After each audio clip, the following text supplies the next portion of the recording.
Hi, everyone. Matthew DeSantis here with NYRA Bets, and welcome to another week of Capping the Card. This week, we're going to be going through all 10 races on Aqueduct's Saturday card, highlighted by the Red Smith, and I'm going to be giving you my top pick and top value play for each. Before we get into the good stuff, want to remind you to press that like button and subscribe to the NYRA Bets YouTube channel. Subscribing is entirely free of cost, just notifies you when new videos are coming onto the channel. And we have a lot of great stuff for you. Even though we're done with the Breeders' Cup, there's still plenty going on in horse racing. We have race previews, like I was joined by Travis Stone this week as we previewed the Saturday Stakes races at Churchill Downs. We have full card analyses like this one, handicapping and betting tutorials, weekly shows focused on the latest horse racing news, as well as racing live streams, and so much more. We're going to be your one-stop destination for all things horse racing and handicapping here on NYRA Bets. All right, well, listen, let's talk about Saturday's card at Aqueduct. First of all, the weather in New York this fall, knock on wood, has been phenomenal to the point where we actually probably need a little bit of rain. And we have had clear skies, unseasonably warm weather. It is cooling up a little bit this weekend, but the weather this weekend looks great. It's going to be nice and clear, fast and firm for the conditions, which is all you can ask for in early November in New York. So, like I said, great racing conditions. Definitely want to make sure to play the races on NYRA Bets. But let's dive into it. And like I said, if you've never joined us before for Capping the Card, the premise is simple. I give you my top pick, and I give you a value play to consider. The value play sometimes can be a horse that I think has a good chance of upsetting the field at a big price. Other times it's a horse that I think is at a big price, but maybe more just a horse to use underneath. Could outrun their odds, run second, run third at a big number. So different ways to consider this. Let's go through all 10 races on the card. And to go through all 10 races, we're going to start right at the beginning. $90,000 maiden special weight for 2-year-olds going 6.5 furlongs on the dirt. And a lot of people are going to look at Chad Brown's first timer in this one, the number 4 Salamis. And I get it. Flavian Pratt up on the mount. This one has some nice pedigree underneath, but it's largely all turf pedigree. So this is the half sister to Sagesta, or half sibling, I should say, to Sagesta, who, of course, won the Wonder Again 2-back not all that long ago, back in May, and whose dam is also a turf horse. And you have Spadestown up top, obviously good, flexible influence there. Interesting that Brown is debuting this one on the dirt. And I will say Brown's numbers on the dirt are not that spectacular in this sort of a spot. Only 14% with 2-year-old first time out dirt sprints in maiden special weights over the last 5 years. That's a pretty large sample size, actually. And he's even worse at Aqueduct. So if you take out those really nice horses he'll debut at Saratoga and just look at Aqueduct, that number is actually down to 11%. So not a very winning move in order to put a lot of money on Brown in this spot. Salamis is going to be a short price. I'm going to go to a trainer who I've said has been on a cold streak, and it's true he has been, which is Bill Mott. And on the far outside, the number 6 Tux. This one I think is just interesting. Tap it up top out of a dam by Munnings.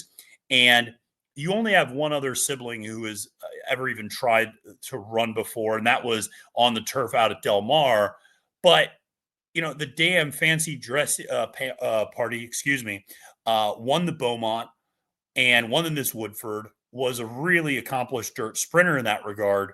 And you figure that, again, that Munnings influence is always going to be very good in dirt sprints.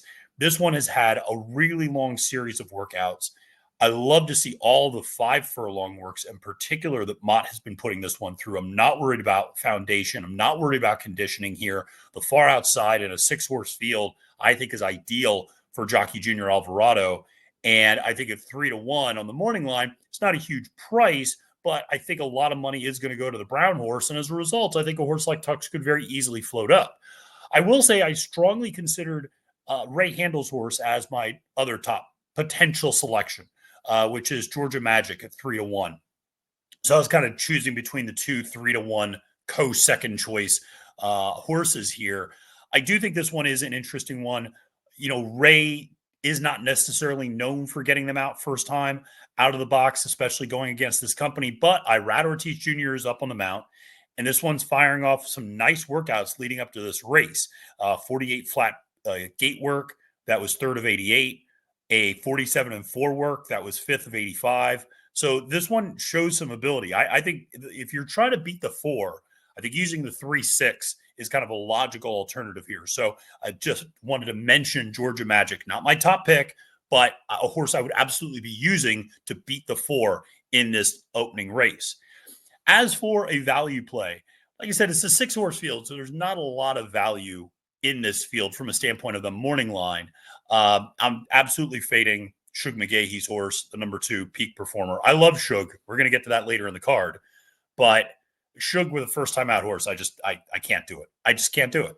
It doesn't matter how good the horse looks, and it doesn't matter how great the pedigree is. Shug first time out just never wins because he's playing the long game. He's not trying to win a 6.5 furlong sprint at Aqueduct. That's usually not his end goal. He's trying to get these horses ready for something bigger. So as a result, like I said, my value play is the number 1, a Bourbon for Toby. And the name here obviously has a lot of meaning. Trainer Tom Morley was very close with Toby Sheets, who was a longtime Steve Asmussen assistant who passed away this year under some pretty suspicious circumstances in Greece. It was a very tragic event that took place, drowning. And I know that Morley and those close to him were really impacted by this. And so naming the horse after Toby for this particular race, I think is certainly very meaningful. But I think just taking all of that out of the equation, this one has some really nice things going for it. The inside rail is the biggest concern that I have with any 2-year-old. But I like the last gate work, which was a 36-1 bullet. And the horse has some 5 furlong works as well. So some nice 4 furlong works going back to September. I like the pedigree as well. Bernardini up top out of a Kitten's Joy mare. And they're trying to, is this horse ultimately going to be on the dirt long term? I don't know. Maybe it's more of a turf horse, but I'd like to think that this one could probably get something on the dirt as well. 6-1, you're getting an honest price, and Dylan Davis is up on the mountain. Dylan, of course, has had a really great summer and into the fall this year, so anything he rides tends to be pretty live in these spots. But I think at 6-1, a Bourbon for Toby certainly would be not only a great story, but a great little ticket to cash as well. Let's move to race number 2 on the card. And this is a $62,000 optional claimer for 3-year-olds and up, 6 furlongs on the dirt. And there's I don't want to say a heavy favorite, but I think this is another race, just like the first one to some way, where in the first race, are you going with salamis? Because if so, there's probably got to be a single for you in an early pick 5, or you certainly don't want to spread too much. And the second race presents the same issue. You have the number 5 Illuminaire for Todd Pletcher. This one looked really good in debut at Saratoga, backed it up with a very nice N1X allowance win, also at Saratoga, going 7 furlongs. Both of those efforts came with Lasix. Then the horse goes down to Churchill Downs for the Harrods Creek, switches off Lasix, gets Louis Saez up, which is noteworthy because Irad rode this horse the first 2 times and is now back aboard today. Horse ends up finishing 4th in that race. To Henro and Jefferson Street. Now, I bring those 2 names up because Henro ran back in the Perryville and finished 8th. And Jefferson Street ran back in the 49er and finished 5th. And so it's not as if those 2 really, made the race stand out.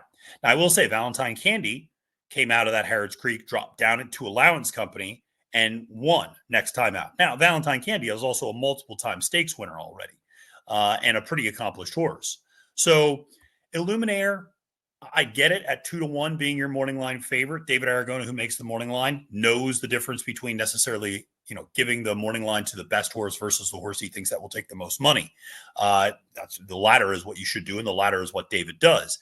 But I just, Todd and Irad, I know are going to take a lot of money, but the numbers just aren't really here on this one. If you look at the buyer speed figures, this horse isn't quite fast enough to compare to some of these other runners in this race. So I'm willing to take a shot against. Again, a rather short field of only 6. So value, as we'll talk about in a second, is a little difficult to get there. I'm ultimately going to land on Mariachi, the number 2 horse, at 3-1 as my top selection for John Kimmel with Kendrick Carmouche aboard. This one can rate a little bit. You showed that last time out winning at 6 furlongs over Classify Dilger.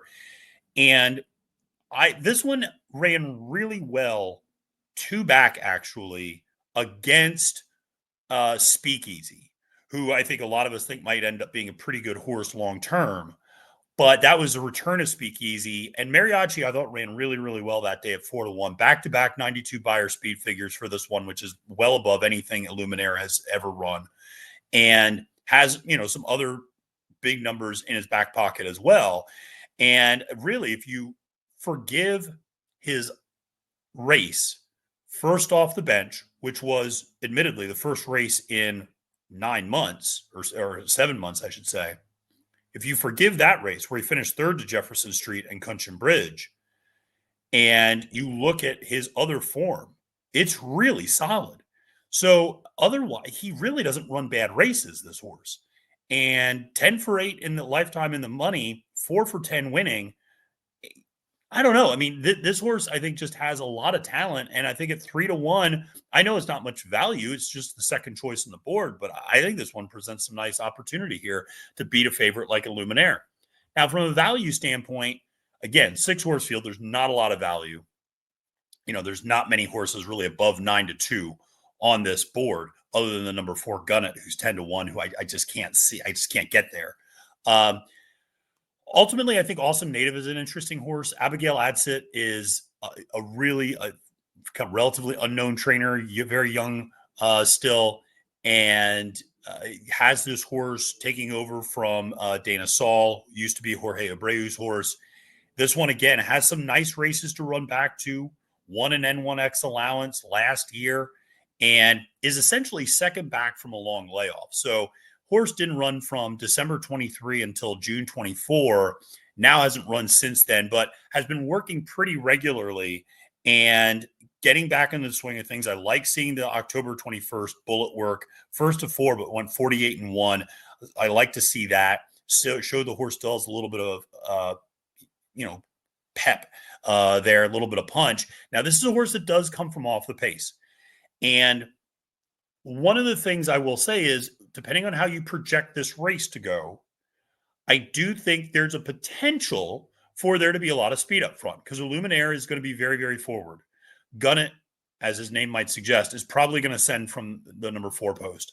Reddington is a pretty fast horse. He can rate a little bit, so I think he's got some flexibility. Mariachi can rate, but it wants to be very forward as well. And then the inside horse, Alpine Thunder, probably is more of a mid-pack horse. And so it's possible maybe the pace gets a little too fast, and Awesome Native has something to run into, potentially with Jose Ortiz up on the mount. So I thought at 4-1, maybe this is one to use underneath if you're pairing an exact. It's going to be interesting to see how the board plays out.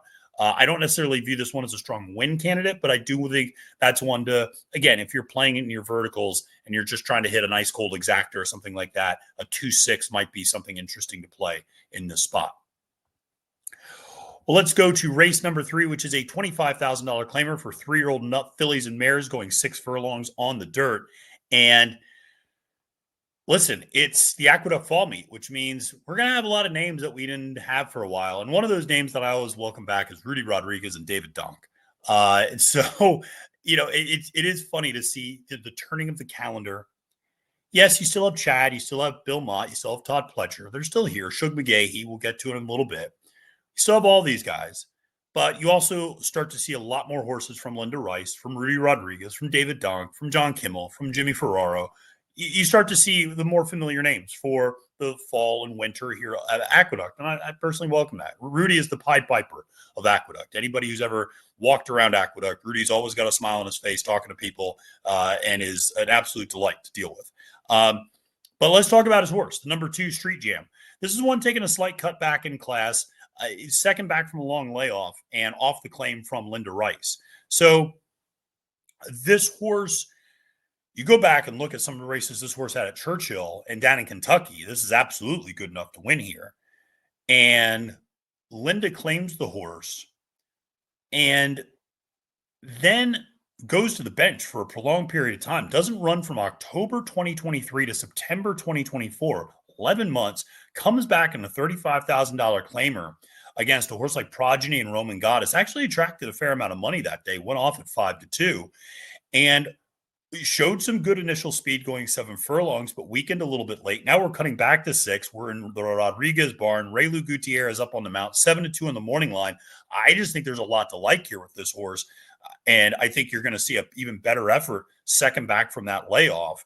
And I think that, again, 7-2 seems like really honest and good value for a horse that has more than enough races to run back to, going back to, the September 29th race of last year, 81 buyer speed figure. You look at some of these other races, hitting in the 70s, high to mid 70s buyers. This is more than good enough to win in this spot. So I think this one looks pretty interesting. Like I said, taking a slight class drop to the $25,000 claimer after running in a $35,000 last time out.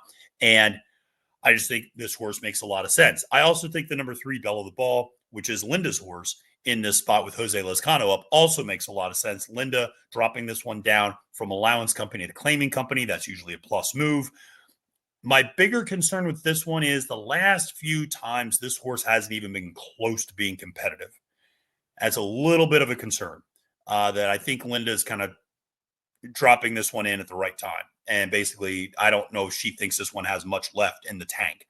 And this one might have to be a lower level claim horse moving forward, had been more of a starter allowance type and kind of even running, some decent races against some tougher allowance N1X company, but mostly a starter allowance type of a horse. So we'll see. I'm not quite as bullish on that one in this spot. Now, from a value standpoint, I do think David Dong's horse, Spiritual Lady, is an interesting one at 6-1, the number 8. This one has gotten faster each time out since getting switched over and claimed from Joe Sharp. So, won a $16,000 N2L, and then Donk brings the horse into his barn, steps the horse up to a claiming 25, runs a competitive 4th, and runs a little bit of a better speed figure, then runs against kind of open 25 company, no conditions, going 6.5, much tougher company. Faded a little bit late at 6.5. I think the cut back to 6 is going to help here. Manny Franco up on the mount, which I think is a huge upgrade here. No disrespect to the previous jockey, but Manny's one of your top jockeys at this circuit. So now you get Manny up on the mount, and I just think this one at 6-1 presents a little bit of value, sired by Nyquist.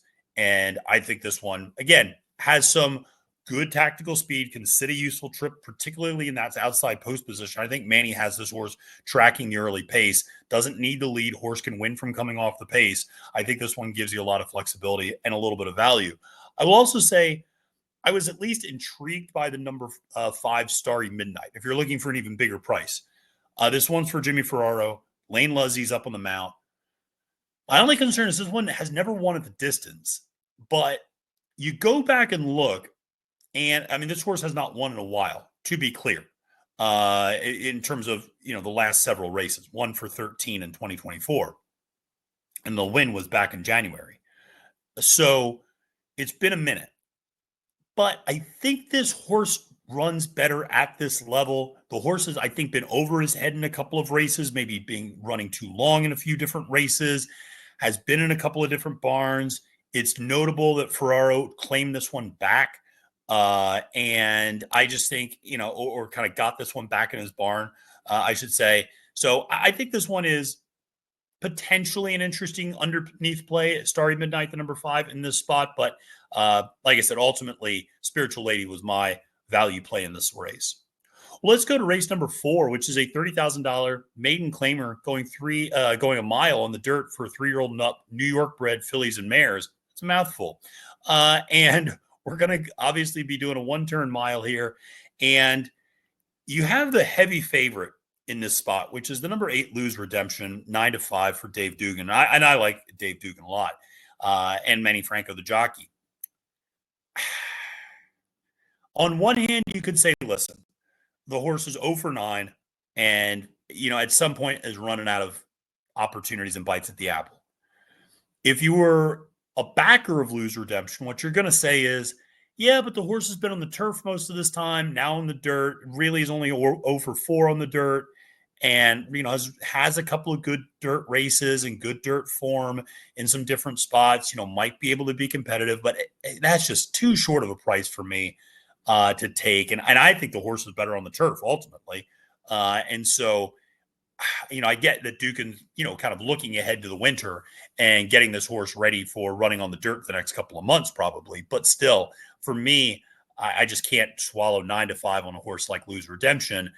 I'm going after some horses that have had fewer bites at the apple and maybe some excuses. And so that led me to the number 9 Watch Over Me for Ray Handel with Dylan Davis up on the mound, taking over for his sister, Katie Davis, as the rider. And the reason I like this one is this horse has gotten kind of progressively better each time out. Started on the turf, then went to back in October 2023, had a long layoff. So clearly something went wrong, or they just needed to give this horse more time to mature. Now a 4-year-old comes back at Aqueduct during the Belmont meet this summer, runs 7 furlongs in a maiden special weight, not really competitive, but that, off of a long layoff, then drops the horse down to a maiden 40. And the horse is more competitive in that spot, runs 5th, but at least not quite as far back, weakens a little bit late going a mile, and it was an off-turf race as well. And now you're getting 3rd back in the form cycle. You get Dylan up on the mount from Katie. We love Katie, but Dylan's riding very, very well. So I think a little bit of a jockey upgrade here. Ray's a trainer that I do tend to trust in these types of spots. I think he's really smart at knowing where to place his horses.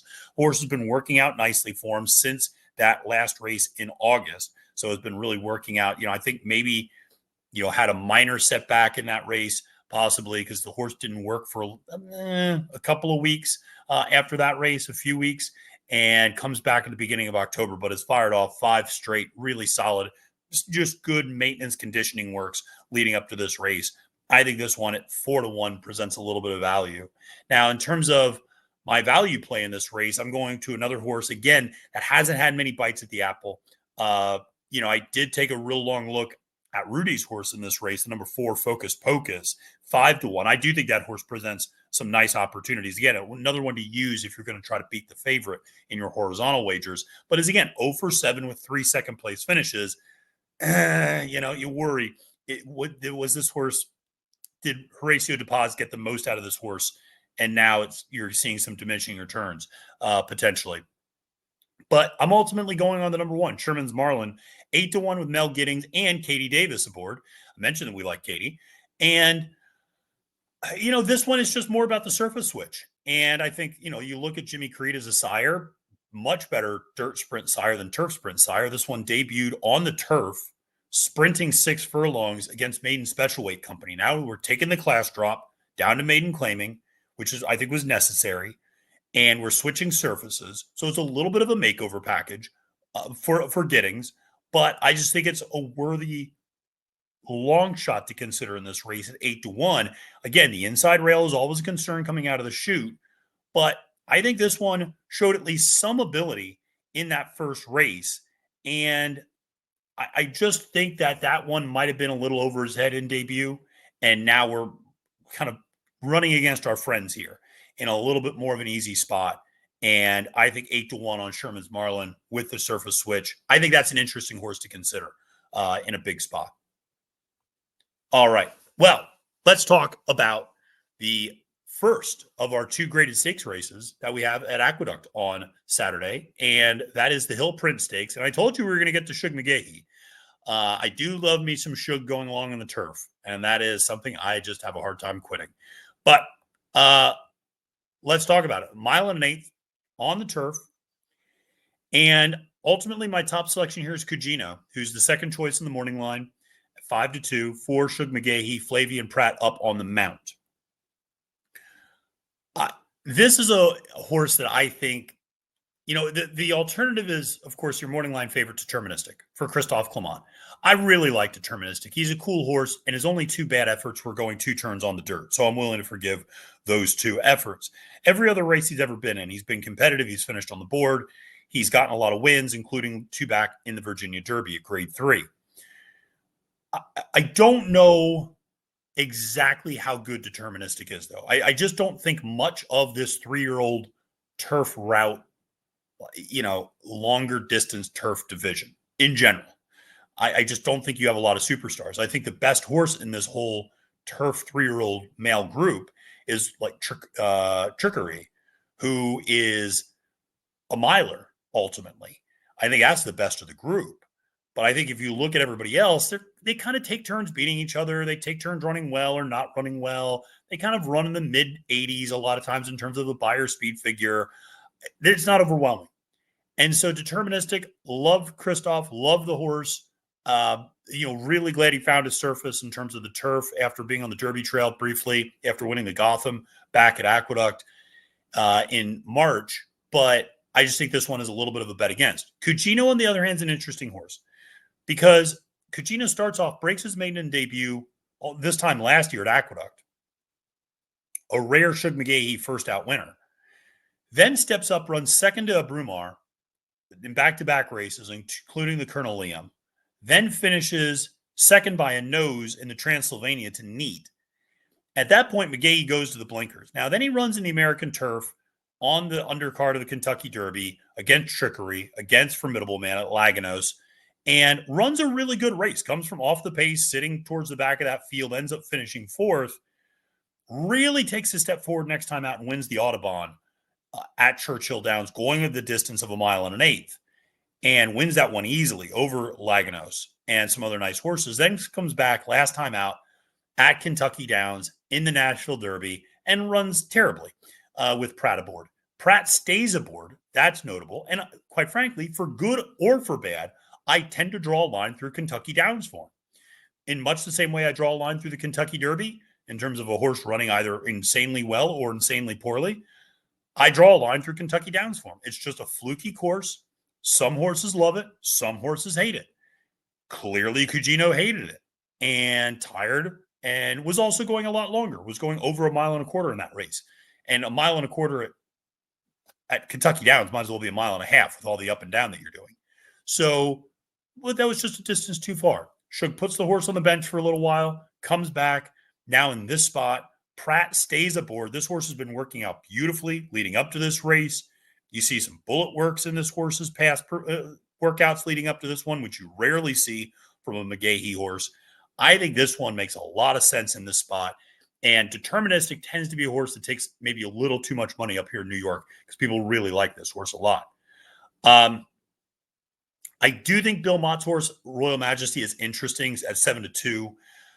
Mott has been on such a cold streak. Picking him in 2 races on the day seems maybe a little sacrilegious at this point, but that's an interesting horse, though the 2 wins have both come with Lasix, and I should point that out. Now, speaking of a horse whose only win came with Lasix, my value play in this one is the number 6, Right to Vote. Listen, we had an election this week. I don't know if you heard anything about it. Don't worry. We're not going to talk about it here. Again, for good or for bad, if you're too happy, if you're too sad, we're not going to talk about it. We're going to talk about racing. So the number 6, Right to Vote, seems like a good horse to support if you just believe in, picking horses based off of names, which we do not. I repeat, we do not advocate here. You do not pick a horse based off name. You pick a horse based off of what you see in the form and what you see in, the other handicapping elements that you use. But it still is a cute name to have this week. So Right to Vote, last out maiden winner for Chad Brown, and stepped up immediately into this spot. That is noteworthy. This horse debuted on the dirt back at Saratoga in September of 2023. Ran again on the turf in October of 2023. Nearly won that race. Had a pretty big price, too.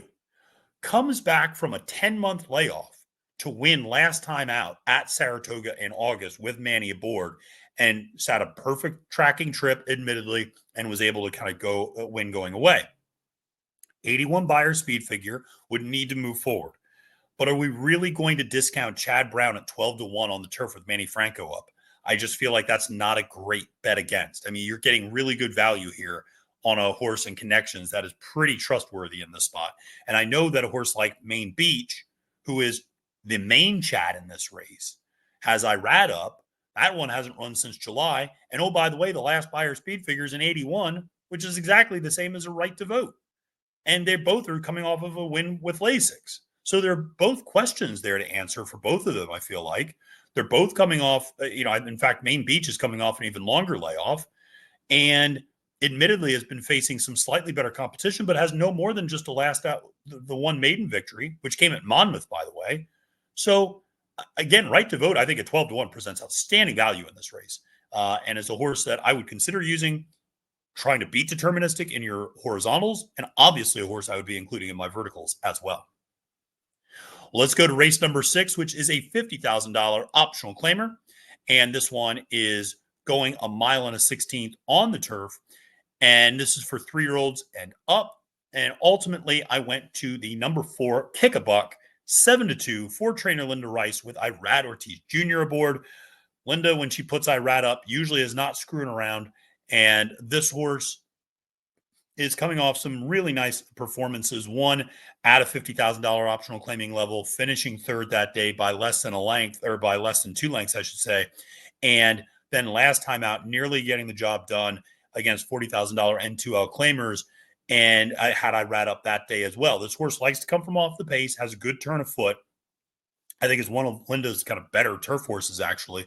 But I think presents really good value here because I don't know if you can trust the number 5, Light and Life, who ran a big buyer speed figure last time out on the turf, but that was in a $32,000 claimer.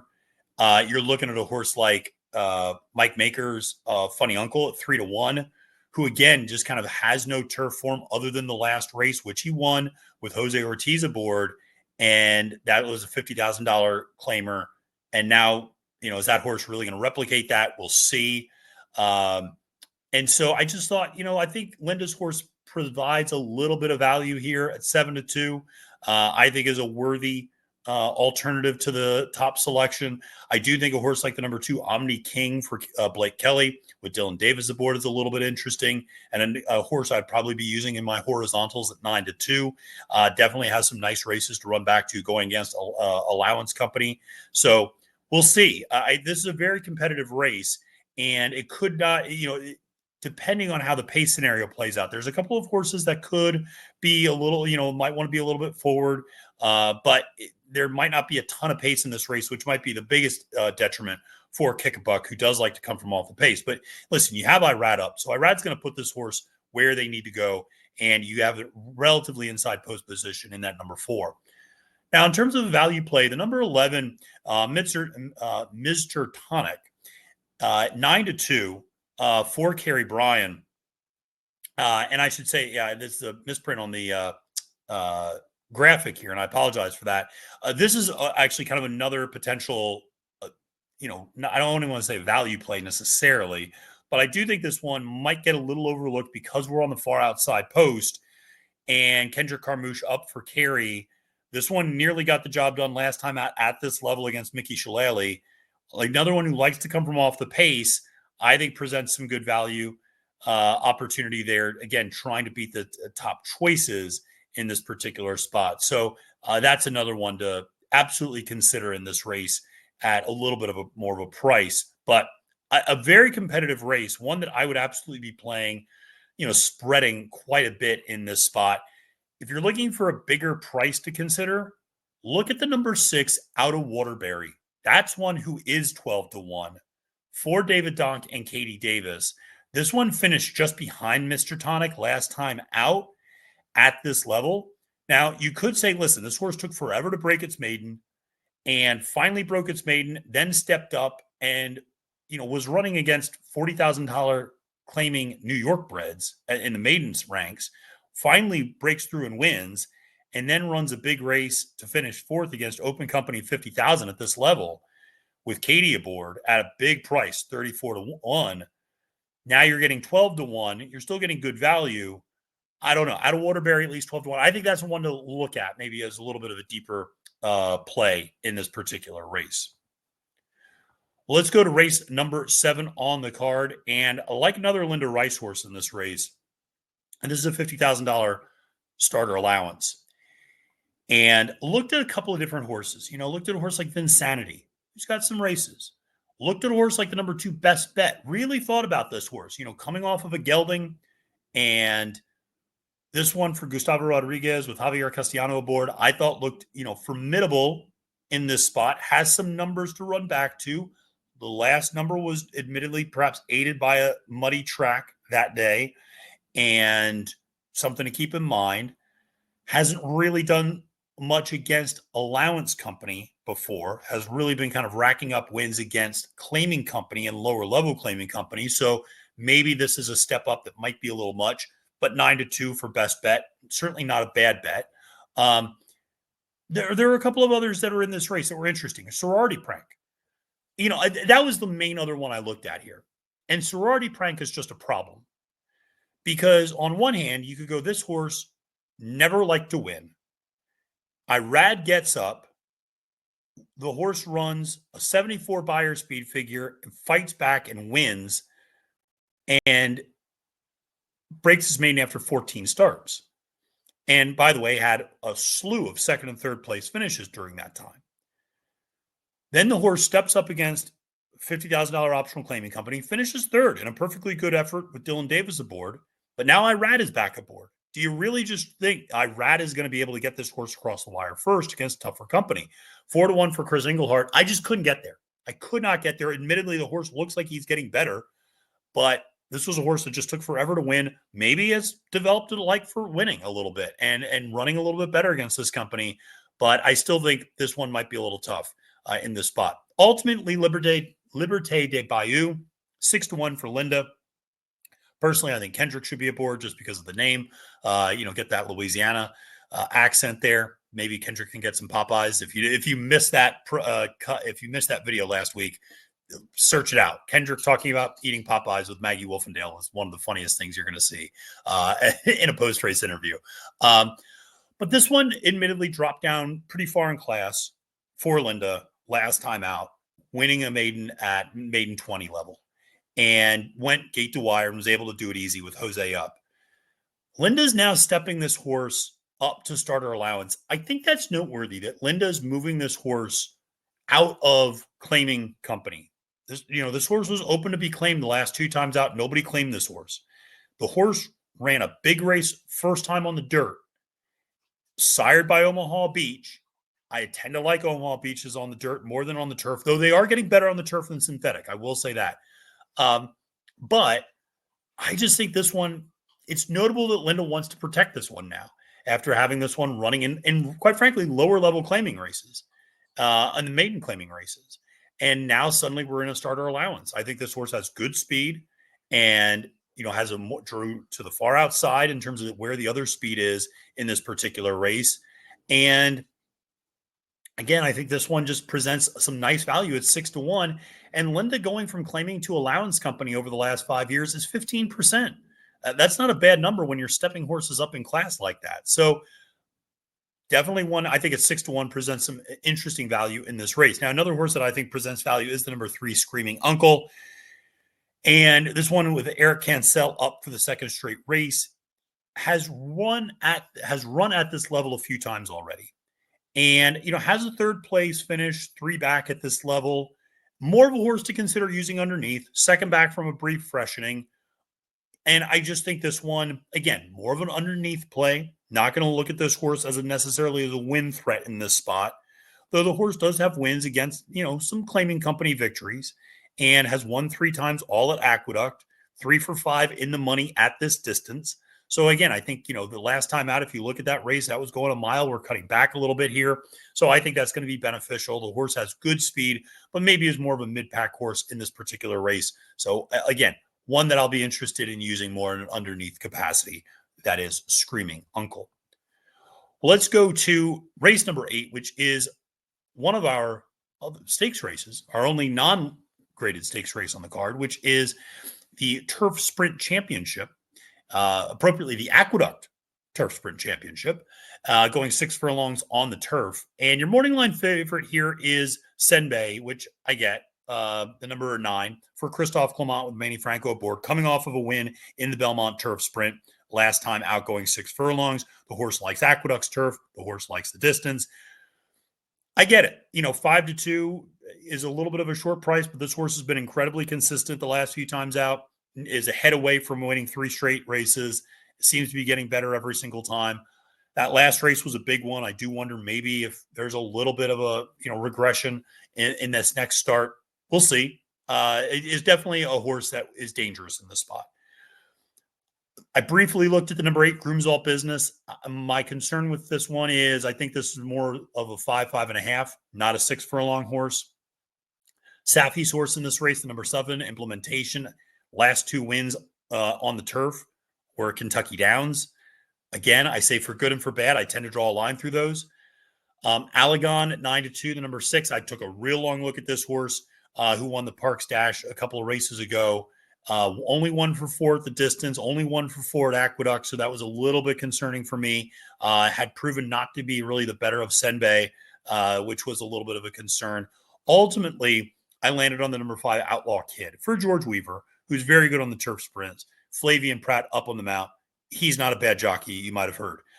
This horse is 3 for 6 at the distance, winning 2 for 3 winning at Aqueduct, which I really like. Admittedly, this horse is coming out of some races at Woodbine and has had the assistance of Lasix in those races. Ran second in the Troy in an off-turf race to Surveillance. But if you go back to the King Leatherberry down at Laurel, horse finished second by a neck to Whitty, who's a really nice horse. And I just think this one, again, has a win 2 back up at Woodbine going 5. This one has wins going 6, though, on the turf and has some really big races to run back to. Weaver is someone who I just tend to trust on the turf. And if you're giving me 5-1 on a George Weaver turf sprinter with Flavian Pratt aboard, I'm going to take it, particularly a horse that looks to be training very, very well, firing off bullet works over the turf leading up to this on October 25th, going 48-4 in 4 furlongs. So 1st to 17 that day. So 5-1, I'll take a little bit of a shot there with that one. In terms of a value play, the number 10 Shefflin for Bill Morey. This one is Jose Ortiz up, coming off of admittedly coming off of a little bit of a layoff, hasn't run since March. So we're coming off of about a 7-month layoff, and was running at Turfway Park, but broke its maiden going 5 furlongs at Churchill Downs on the turf.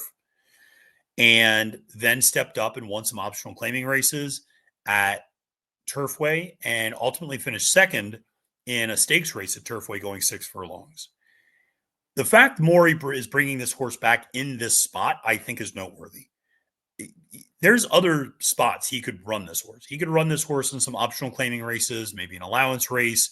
He could find kind of a conditional allowance. He could find some other spots for this horse. The fact he's coming back and running in a stakes race on the turf before we go back to Turfway, which is he could easily just wait and run this horse at Turfway because that's where the horse is working out. So it's interesting to see how that is, this decision to come and run him here. Jose Ortiz up on the mount. The horse has very good speed, but doesn't need the lead. I love the outside post draw. Look for this horse to just track the pace with Jose aboard. If this horse has the conditioning, which he has some 5 furlong works, which look good to make me think he does, Morey's barn is super hot right now, 8-1. I love that horse in this spot. So I think that's a real serious contender in this race.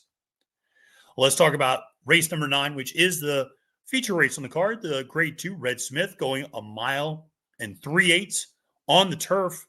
And we're going to go back to Shug McGahee and Flavian Pratt because why not? I like integration in this spot at 2-1. I think this is a horse that's just had such an interesting career to this point. And I say that because the horse debuted, won the Virginia Derby, won the Hill Prince in his first 3 races. Then there was the whole kerfuffle over Kendrick being taken off, Tyler being put back on, despite the fact Tyler rode the horse in debut. Tyler rides the horse in the Pegasus World Cup, Grade 1, and finishes 5th. And had a little bit of trouble in the stretch, made up some ground, but finished 5th that day. Then runs 3rd in the Maker's Mark Mile, runs 4th in the Turf Classic. These are all Grade 1s. Then drops down at Colonial in the Million Power and wins that race easily as a 1-9 favorite. Wins it the way he should. Comes back in the Arlington Million against Charlie Appleby's Nation's Pride, runs 2nd. Not a bad effort. Runs a 100 buyer speed figure. Comes back at Kentucky Downs going 1.5 miles, just too long, quite frankly, and finishes behind Grand Sonata and a few others, and finishes 4th that day. I think this horse at 1 mile and 3/8 is a solid bet. at this point. You get Pratt up on the mount. This horse has some ability to get position, is going to be able to save ground around all three turns from that number 2 post. And you have one of the best jockeys in the world, Flavien Prat, up on the mount now for the first time. This horse has ability. I think this horse has, has 3 triple-digit Beyer speed figures in his last 5 efforts. So I think this one, though, has a real shot. The 1.5 miles at Kentucky Downs, maybe it was just a bridge too far. I think 1 mile and 3/8 over a course like this is going to be more beneficial. The only bad races you can point to are really the grade 1 efforts, and even those weren't that bad. And now you're facing, I think, horses that are at the appropriate level for him. I think he's a grade 2, grade 3 type of a horse, and that's exactly what we have here. I think he's a really dangerous shot in this race, 2-1. He's not sneaking up on anyone. He's your morning line favorite, but he's my top choice. Hey, listen, Masterpiece for Rick Dutrow Jr. is the second choice at 5-2. My bigger concern is he draws the far outside post, though he did that last year in the Red Smith and won with Jose Lezcano aboard as well, and broke from the number 10 post that day and managed to get the win. And this is a horse. He's an interesting horse. I like him. I'm not against him by any stretch, but he's had a really interesting campaign in 2024. Started at Gulfstream, went to Keeneland, then Aqueduct, then Dutrow took him out to California for 3 straight races. And he ran the Ed Reed, the Del Mar Handicap, and John Henry Turf Classic. And he ran well. He ran against horses like Johannes, who we just saw run second in the Breeders' Cup Mile. He ran against Gold Phoenix. He ran against Dicey Mochara, Cabo Spirit. These are nice horses. Never got the job done. Did win the Fort Marcy. Does seem to like Aqueduct quite a bit. So if there's a positive there, it is that he likes this turf course, I think. And we'll see.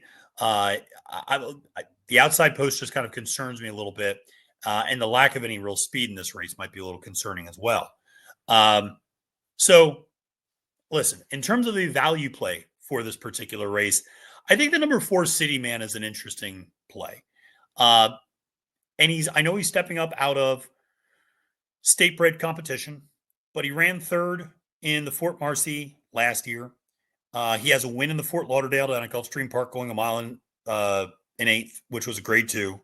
He's got some big performances. He won the Forbidden Apple up at Saratoga, which was a grade 3. He's got some graded stakes victories here, and he can run against the big boys. Now, his 2024 has not been great. He has not won yet this year. But again, the fact Christoph is putting him in this spot, he doesn't need to put him in the spot. There's other potential places for him to go, and maybe even wait until this winter down at Gulfstream Park. But for him to step him up like this into open company, graded stakes, after finishing second to Spirit of St. Louis in the Mohawk. And by the way, Spirit of St. Louis is a very, very good turf horse, so no disrespect there. And he's not been running poorly in any of these races, but his speed figures are just a click below where they were in the past. I do wonder if he's 7 years old, maybe his best days are behind him. But listen, he's a $1.3 million winner, 11 wins and 36 career starts. He likes to win. And I just think he's an honest horse as well. I mean, the other thing is, it's not just the 11 wins and 36 starts.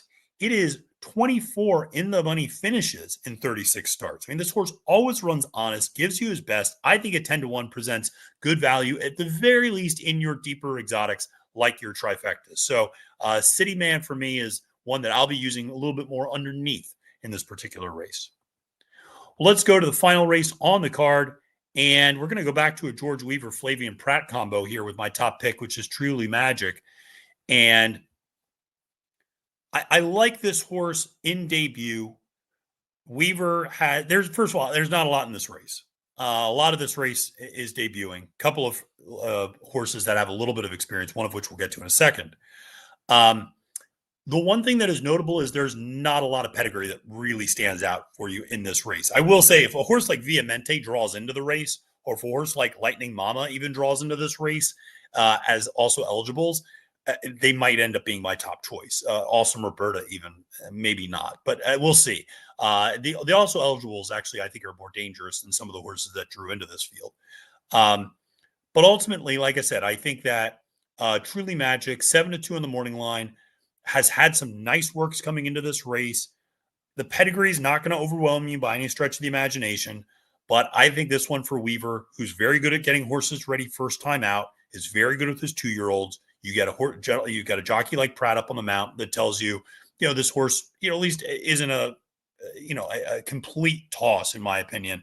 And so I think it's 7-2 presents a little bit of value. Now, in terms of my actual value play in this race, I'm going to a horse that actually has some experience and is taking the class drop and is going from maiden special weight 75 down to maiden claiming 40.